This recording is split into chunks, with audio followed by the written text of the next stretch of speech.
In this area, we're going to learn not only how hypnosis helps you make change, but how we got this way in the first place. You'll want to understand that the benefits of hypnosis is not just about how we think. In this section, I'll also cover the scientific evidence that how we think has a definite physical relationship on our body. Thoughts not only affect our behavior, but also our physical body as well. You'll recall earlier I stated that each part of the mind has a frequency. This frequency is actually an electrical impulse, which is how thoughts are generated into feelings and actions.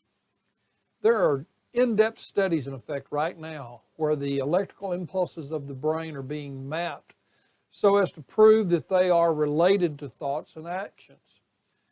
Depending on the overall frequency of the brain at any given time, this indicates which part of the mind is in primary control of the body. The conscious mind has the broadest range of frequencies, including both beta and alpha brain waves. Beta brain waves is the point of focused alertness and concentration. All of your attention is on the outer world. It's on the body and on time. When you're in beta brain waves, you're trying to create a meaning and coherence between what is going on in your outer world and what's going on in your inner world. Your senses are tuned into reality. You're paying attention to everything around you. This could be related to playing a sport or focusing on information that you have to process. The brain is processing all this information, and it has to make sense of everything that is going on. When you're over-judgmental, freaked out, neurotic, emotional, resentful, impatient, these beta brain waves go into a very high pattern, 3 times as high as normal beta brain waves.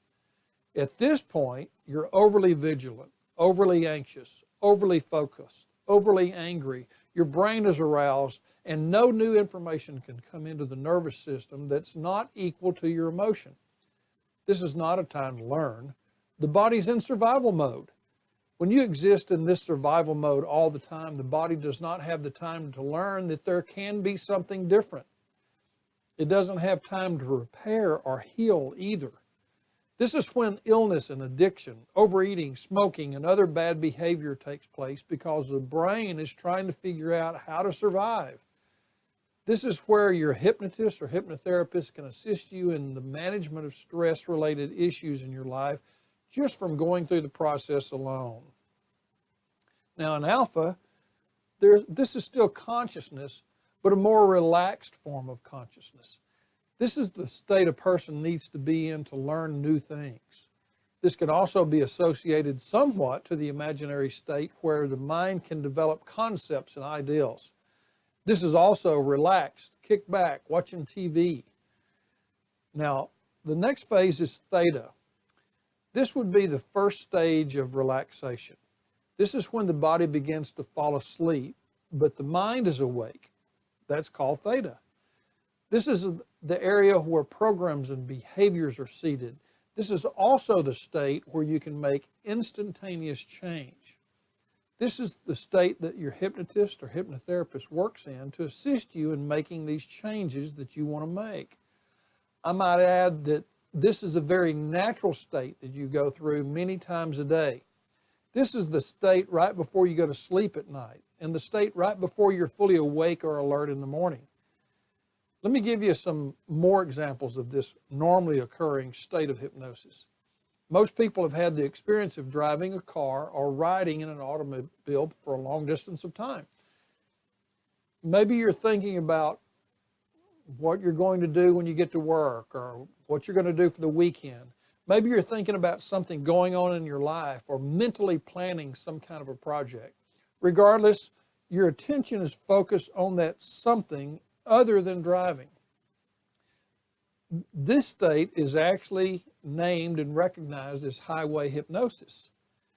The unconscious mind is taking care of driving the car. You're driving in a state of hypnosis because your attention is focused on something else. Then all of a sudden, maybe you snap to reality, and maybe you're wondering if you passed your turn off, or perhaps you were wondering where the time went. These are all common kinds of experiences when driving. Now, another interesting thing is in very deep levels of hypnosis, people can experience analgesia or anesthesia. Analgesia is a block of pain, and anesthesia is a complete blockage of all sensations. I know I've had the experience, and perhaps you also, where maybe you're getting ready for bed and you look down there on your leg or your arm and you notice that there's a big bruise or a cut or a scrape or a scratch, and you wonder, how did I get that? Well, this is what happened during the day. You were focused on something or an activity. You literally went into a state of hypnosis, naturally occurring, normal hypnosis. And then what happened was you incurred an injury. Now, the bump caused the bruise, the scrape caused the cut, and you didn't even feel it. And so that shows that even hypnotic analgesia and anesthesia is a normal occurring state. It's important to also note that delta brain waves, now this is when the body and the mind is asleep and the unconscious mind or the autonomic nervous system takes over. Delta brain waves are known for triggering the release of growth hormones, which provide healing. One of the reasons sleep is so important during the healing process is this. This is when the body repairs itself and refreshes. Okay, now check this out. Children, the first 2 years of their life, their brain waves are in delta. They are sound asleep with their eyes open. This is why a newborn baby can stay awake only for short periods of time. When the production of growth hormones begin to take place, the body and brain continues to develop, as does the autonomic nervous system. So the baby discovers its hands and its feet, for example, but still not able to control them until they grow more. Our learning at this time is through positive and negative associations that give rise to your habits and behavior. A positive identification or association is that the child feels uncomfortable and cries out. So the mother comes and feeds her, changes her, and takes care of her. And she associates crying out with being fed. And the mother becomes the anchor that allows her to make this association. An example of negative association is when you put your finger in an electric socket. Now you notice a change in your internal chemistry and you pay attention to what caused it. And as you begin to interact in your environment, you begin to learn the rules of your environment. When you start feeling pain and sensations, you pay attention to what caused it on the outside of you. And you develop more behaviors and more habits. As you pay more attention to your environment, your brainwave picks up as you are learning by trial and error. Then, all of a sudden, between the ages of 2 and 6, your brain waves pick up to a little more now, and you're in theta. Now notice this. This means that the first 6 years of your life, you are completely in your subconscious mind. And you have not developed your analytical facilities to filter information yet. So statements that come into you like, money is the root of all evil, big boys don't cry, little girls are to be seen and not heard, you're not very good at math, well, you're a lot like me, money doesn't grow on trees, what's wrong with you, are you stupid? All women in our family are overweight. Now, our family just has an addictive personality. All of this kind of information that comes into you goes in without analytical filter. It is that information that begins to program you subconsciously because you're wide open to information. In general, it is this time that the basis of our future life and the programs that we run are mostly formed. Not only may who you are be based on misconceptions about yourself and life, but some of your beliefs and behaviors are not even, or may not have even been yours. And as children at that age, all of our attention is on our inner world and on our feelings. And when we begin to notice how we feel, then we begin to associate it to something in our outer world. And as we interact with our outer world, more and more our brain waves pick up. As we keep feeling differently, we are using our senses to figure out what caused it. we start to develop memories. Then somewhere between the ages of 6 and 12, the brainwave moves into alpha. Again, this is the frequency of imagination. And the longer that we're in this frequency, the more creative we are. This is when children can be superheroes or see fairies. As we move through 6 to 7, 8, and 9, we begin to develop our analytical facilities. We start to realize that there's no Santa Claus, the tooth fairy isn't real, the Easter bunny never existed, and yeah, your parents aren't as cool as they thought they were. So after about 12 years of age, we start moving into beta brainwave patterns. Low beta brain waves are about 13 to 15 cycles per second. So we start to have a consciousness. We now start trying to figure out where we fit into everything around us. Unfortunately for many, the only resource we have is the information we gathered from others at an earlier age. So we begin to reinforce the training and teachings that we've already learned, putting them into programs of behavior. As the conscious mind continues to develop, then we begin to exist more in mid-range beta. This is about the 16 to 22 cycles per second area. As we move through development, the conscious mind is overwhelmed taking in data because almost everything in life is new. Since the conscious mind is limited and now overwhelmed with new conscious existence, we have already started running learned programs of behavior. With a limited skill, but new environments constantly happening, we're often pushed to our limits very easily.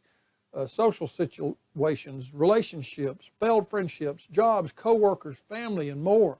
The conscious mind switches easily into high-range beta, going from 22 to 50 cycles. This is when the brain is fully aroused and in an alert state. When people are in this state, it's as though the brain thinks they're in danger everywhere. It goes into survival mode. As the conscious mind begins to develop, the conscious mind separates from the subconscious mind as it goes through life because one's processing and one's running. The conscious mind is made up of logic and reasoning. It gives rise to your creativity, your will, your faith. The conscious mind, however, is only 5% of your total mind, but the subconscious mind is 95% of who you are. And by the time you reach age 35, over 95% of who you are is already developed. And it's made up of all those learned habits and behaviors. Since the conscious mind has such a limited capacity, and it's the part that has to take in your environment in every moment of the day, then the conscious mind cannot function to run complete programs and still process data that's coming into your body. In fact, you are only in your conscious mind 5 to 10% of your day. So this means that the remaining 90 to 95% of your time, we're running programs and behaviors that we learned, even if those programs and behaviors causes us discomfort or are not getting us what we want in life. So how do these programs, frequencies, and minds relate to the physical body? Well, it's important that you know all of this links to a definite physical process in the body. The process is both in how the programs develop and how they manifest in your daily life. So what are these programs I keep speaking of, and how are they developed? Well, our brain and body is made up of a communication system called a neural network. This network has over 100 trillion connections called synaptic gaps. Every thought, every function of the body, every movement that's made is made up of a series of electrical charges that arc between these synaptic gaps. This is not a single firing now, but each thought may consist of thousands of neurosynaptic gaps firing to complete the thought, movement, or action. When we think the same thought in a continuous or repeated pattern, the gaps create a long-term relationship. The statement, neurons that fire together, wire together, means that the same sequence happens so many times in our life that the neurons seems to grow together, continuously running as a repetitive program. Before long, these repetitive programs become hardwired into our behavior. Through hypnosis, we are able to introduce new thought processes into the mind, causing these hardwired patterns to have to consider a new and different acceptable behavior. You may remember a moment ago, I mentioned that the subconscious mind generates the emotion and the unconscious mind generates the feelings. This is because the thought process triggers a part of the brain known as the hypothalamus. And the hypothalamus creates protein peptides. These peptides flood the body and thus create the feeling all over the body based on the emotion that came from the subconscious mind. So how does this look when we take and put it in everyday life? Okay, so as we go through life, we have external events that are taking place, coming into us through the conscious mind.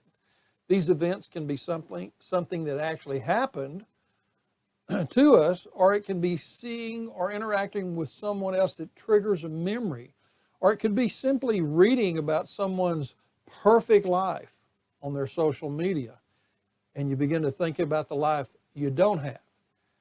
The information comes in through our external senses.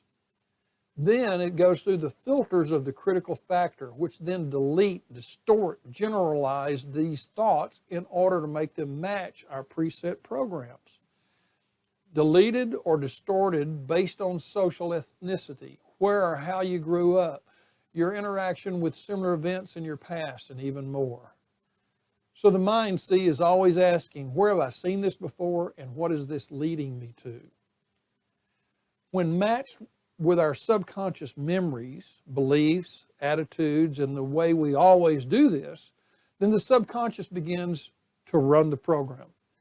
It uses internal imagery. It uses those voices I hear in my head, and maybe even memories of feelings, to establish an internal representation and thereby a state of mind. This information is then sent to the unconscious to develop the required physical response, which will create our physiology, and ultimately the outcome will be our behavior.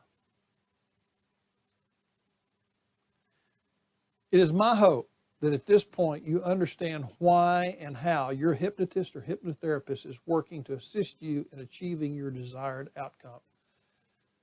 Who you are, the issues in your life that you are dealing with all those old programs running, they may well be based on misconceptions or events in your life, or worse still, not even your learnings. You may well be running programs put in you by others. I think of how many times in my own life I do something and think, gosh, I sound just like my dad. The great part is that change, regardless of how severe and impossible you think it is easier than you think. Your hypnotist or hypnotherapist is very simply going to work with that part of you that holds those old beliefs and actions to help you create a different way of dealing with that part of you that you want to make different. In the next section, we'll see what happens with your hypnotherapist and how these things take place in the office.